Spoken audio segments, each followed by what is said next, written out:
Hello? Hello? Hello? Hello po. Hello. Pwede kay Sir OG. Sino to? Sa ano po tatanong lang po namin kung pwede kaming magbigay ng liter sa Caroline. Alin? Kung pwede po kami magbigay ng liter para sa Caroline. Sino nga ito? Si ano po, si Chinky po. Yung po From?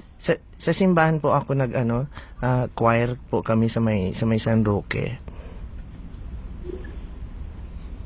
San Roque ano? Sa may San Roque Church po. Saan yung San Roque Church? Sa may San Roque Church, sa may sa may Manila, sa may Blumentritt. Bakit ako?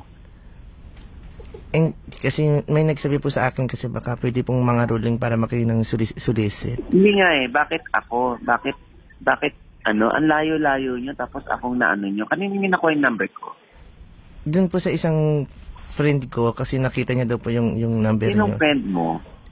Yung sa nakita niya daw po kasi yung number niyo sa pinto ng CR na nakalagay na. Pinto ng CR? Bakit naman nalagay ko yung number ko sa pinto ng CR?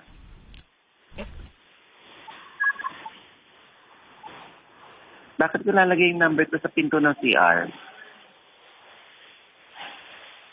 May nakalagay po kasi doon na Ay, wag alam. Ate, wag ganun ha. Kasi, kung sa pinto lang ng CR, ibig sabihin hindi tayo personally magkakilala. Okay? Hindi tayo personally magkakilala. So, ang hihinga nyo ng tulong, yung kakilala ninyo. Hindi kasi nakalagay po kasi doon sa pinto ng CR call me if you need a friend. So, ngayon, mangangaroling kayo kasi yung number, lahat ng number sa CR, kinuha nyo? Yung number niyo lang po kasi nakalagay ito na OGD call me if you need a friend. Magdidepende sa number na nasa CR.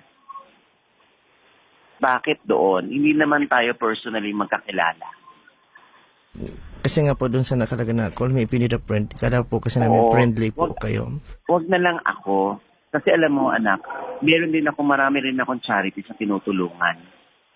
Okay? Marami rin ako. Doon na lang kayo sa talagang nandun sa phone book ninyo yung number at wala sa likod ng pintuan ng CR. Kasi sayang naman po yung number nyo sa pinto ng CR. Alam mo, hindi tayo magkaintindihan, ate. Wag nga ako. Ipabura na lang po namin yung number nyo sa likod ng pinto ng CR, ma'am. Di pabura nyo na lang.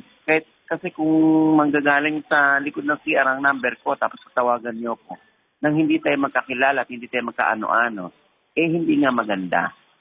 Sige po, ilagay na lang po namin na don't call me. Kasi nakalagay po don't call me if you need a friend. So, palitan ko na lang po ng don't call me. Nang don't call me? Ikaw bahala, anak. Hindi ako naglagay ng number ko sa CR. Wala ako nilalagay na number sa CR. Baka po yung... Ba't ako maglalagay ng number sa CR? Ikaw magsabi sa akin, bakit ko ilalagay ang number ko sa CR? Baka po kasi yung friend niyo po ang naglagay ng number niyo sa CR. Sabihin mo sa friend ko, kung may friend nga ako, at friend ko nga yun ang lagay, sabihin mo sa kanya, hindi maganda yon. Hindi maganda na nilalagay mo yung number ng ibang tao sa likod ng pintuan ng CR. Sige po, sabihin ko po na hindi po maganda yung nilalagay yung number sa likod ng pinto sa CR. So, dapat po ba sa harap po ng pinto sa likod Alin? po? Saan po ba dapat ilagay? Sa harap po ng pinto ng CR? O sa gilid po ng pinto? Nagkakapilosopuhan tayo, kuya? Buti nga in-entertain ko yung tawag mo eh. Tapos sasabihin mo, dapat po ba sa harap ng pintuan ng CR ang number? Ito naman, ang init-init naman ng ulo, mama.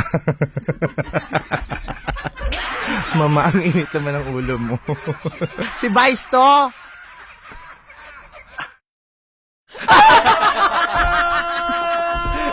I love you, it's a prank!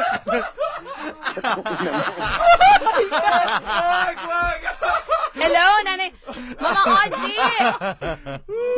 Mama Oji, nasa MOR tayo at live po yung pagkakaano mo.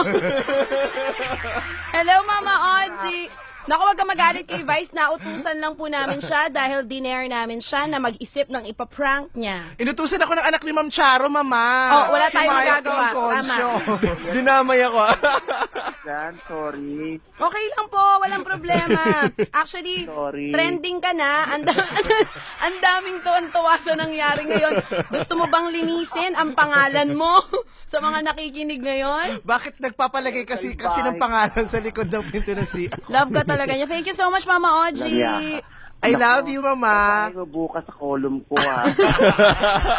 Patay. Solidaridad. Oh, alam mo na, Vice. I love you. Thank you so much, Mama.